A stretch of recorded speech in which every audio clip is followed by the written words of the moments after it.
Okay, Congressman, marami po tayong pag-uusapan, but let's start with the supposed text messages between President Bongbong Marcos and former USEC Bersamin, Adrian Bersamin. You said you personally saw the screenshots shown by Congressman Leviste. Can you walk us through what exactly did you see, Congressman? Actually, they were video screen captures. Hinugasan muna kasi yung hotdog. Oo nga. Yung hotdog, hinuhugasan muna yan, no? Pagkatanggal ng balat, bago kainin.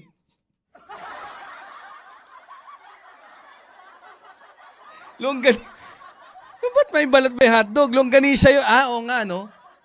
Pero ganun pa ba yung hotdog ngayon? Tinatanggalan pa rin ba ng balat? Ng plastic? Tama. Pagka hugasan mo, hindi kung ano-anong hotdog ang pinapasok mo dyan sa bibig mo basta-basta eh. Di ba, Mantelma? Ang aga mo kasi mag-Valentine's putukan eh. Probably of the phone of Adrian Bersamin. Adrian Bersamin. You said you personally saw the screenshots shown by Congressman Leviste. Can you walk us through what exactly did you see, Congressman? Actually, they were video screen captures, presumably of the phone of Adrian Bersamin himself. So, it's like... Presumably yan. Alam ko ba nakita mo yung screenshot? Turn on yung screen capture sa phone and then nag-scroll through dun sa messages between, there were signal messages between PBB. Wala. Pag screenshot po na pangkupal. Dapat may video man lang. No? Ang problema kasi, unang tanong dyan dito, and then others are already giving their opinion about this one. Ako gusto ko agahan ko na yung sasabihin ko rin eh. Guys, kung alam nyo ito. Merong and then sa aming mga vloggers, may mga GC, 'di ba? Ngayon, minsan may mga sensitive kang sasabihin dun sa isang vlogger. Usually, iti-text mo ba? 'Di ba? Kayo ba? Ganun ba gagawin nyo? Oo, may plastic kasi yung hotdog.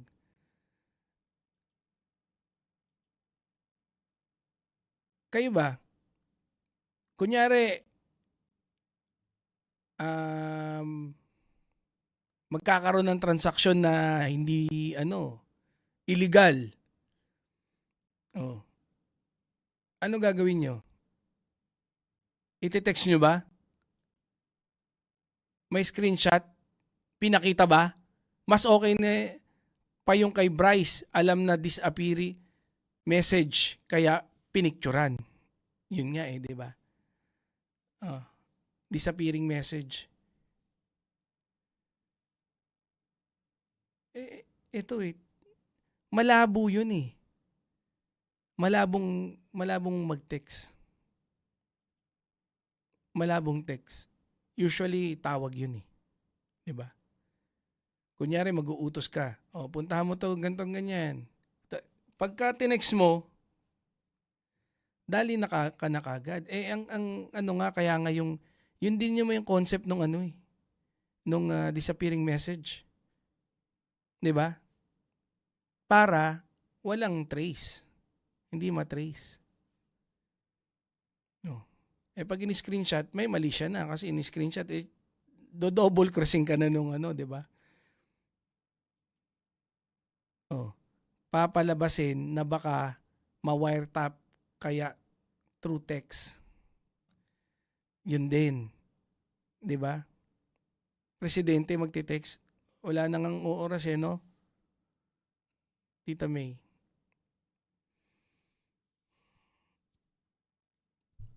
Bakit? Tsaka ba't mo ba nagte-text? Ano ba yun? Nagtitipid? Ako talaga with all... Hindi. Nagte-text no? Text message. Most probably, if it's a text message for from a particular app or the SMS, no? Kasi kung SMS, hindi ko alam kung may mga gumagamit pa ba ng SMS dyan. Usually SMS, kunyari bangko, 'di ba? OTP.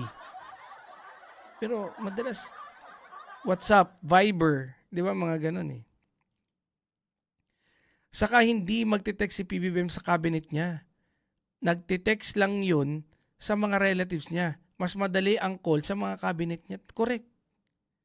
Pagka presidente, pagka tinawagan kita, no? Pero mo ite-text mo, no?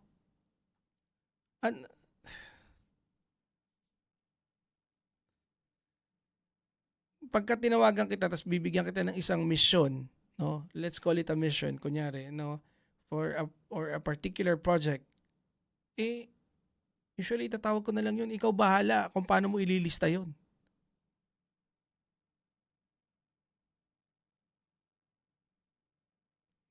So, hindi ganun kaingat si PBBM ganun. Tas sinibak niya pa. No? Kumbaga,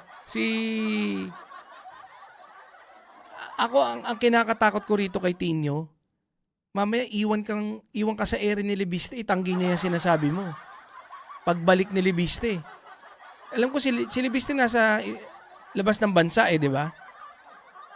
Dali tong gagon to. Pag ito itinanggi, di ba? Pag itinanggi ni Libiste yan, tapos una hindi gagawin ni PBBM yan.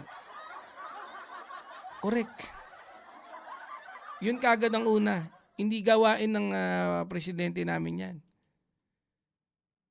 Message pwedeng gawin kahit gumawa ng fake account tapos mag-message ka. Kunwari ikaw si PBBM pero ginamit lang.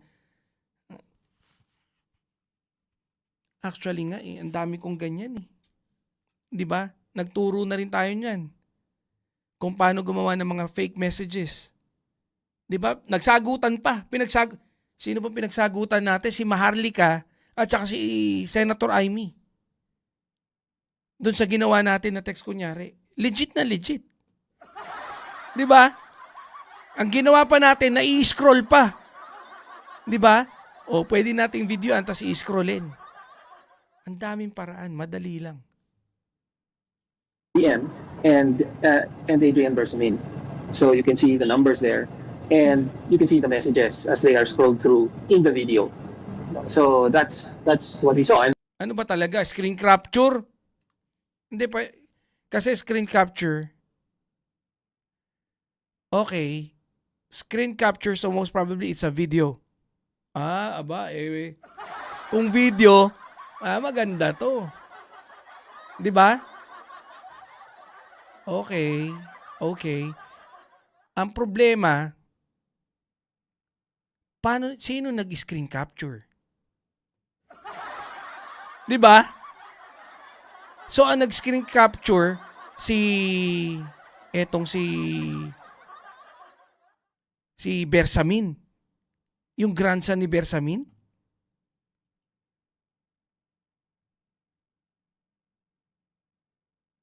Nagpapalamig lang yun. Bumira lahat.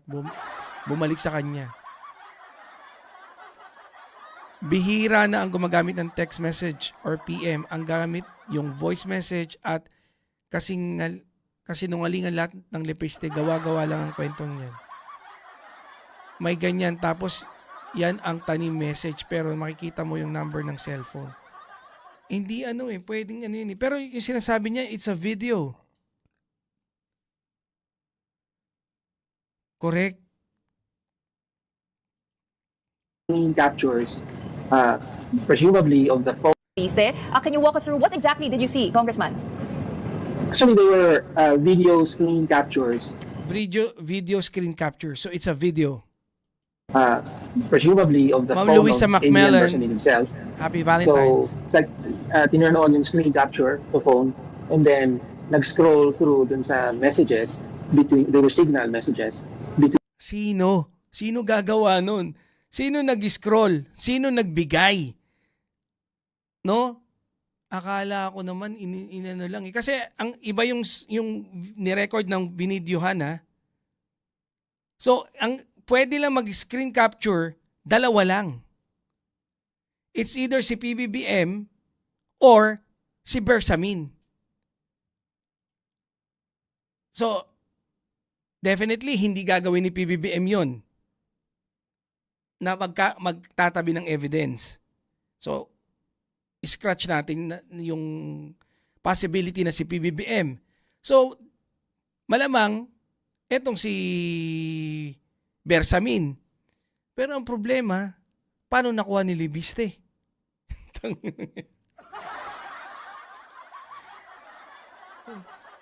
Sana, magpa-interview si Libiste tas itangge. Para makulong na to si Tinyo na, teacher kang kupal ka. Ano kayang ginagawa nito? Sobrang papansin eh. No?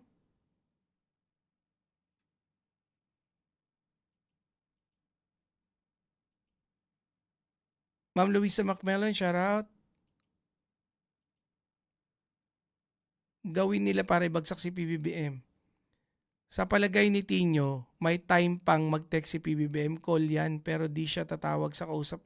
Oo nga eh. Ma'am Len de los Santos, shout out. Boss Carlo Benson, may SIM Registration Act naman eh. Pwede nila i-check yung mga phone. Correct. Screen recording, malamang. From there, doon kukuha ng screenshot. Hindi nga eh. Ang pinakita sa kanya, video eh. So, screen recording talaga. Between PBBM and Adrian Bersamin. So you can see the numbers there, and you can see the messages as they are scrolled through in the video. So Kasi scrolled through eh. So, in-screen capture ni, inon niya yung screen capture niya, screen recording. Pagka-on niya ng screen recording niya, pinakita niya na he was scrolling dun sa text messages. And dun mababasa. Pero ang problema, paano nakuha? 'Di ba? Apparently, bumisita daw si Adrian kay Leviste as shown sa CCTV ni Leviste. Ha? Bakit kay Leviste? Kailan? May pinakita bang CCTV si Leviste?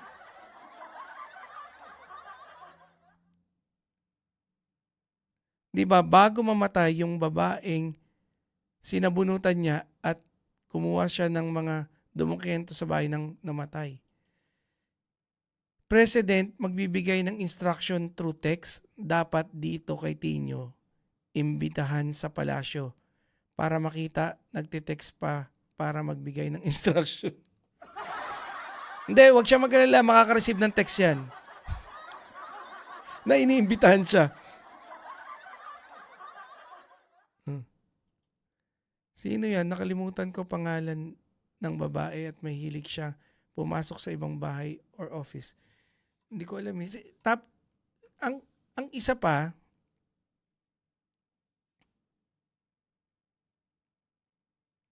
ang tawag dito. Si kasi, hindi siya yung Yusek lang yun eh. Hindi siya yung mismong sekretary.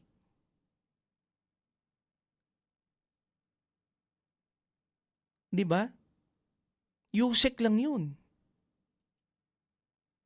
May mga emulators or mobile devices like tablets and phones na ginagamit ng gamers.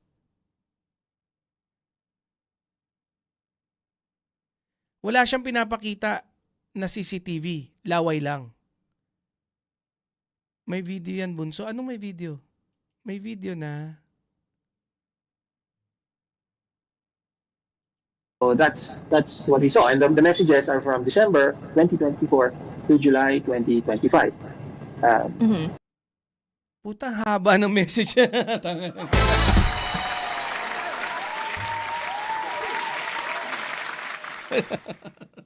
Ang haba ng pinakita, no? Grabe.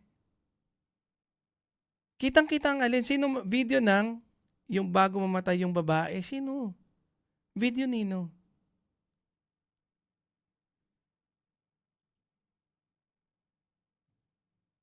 Grabe. Pinakita sa kanya. In-screen recording.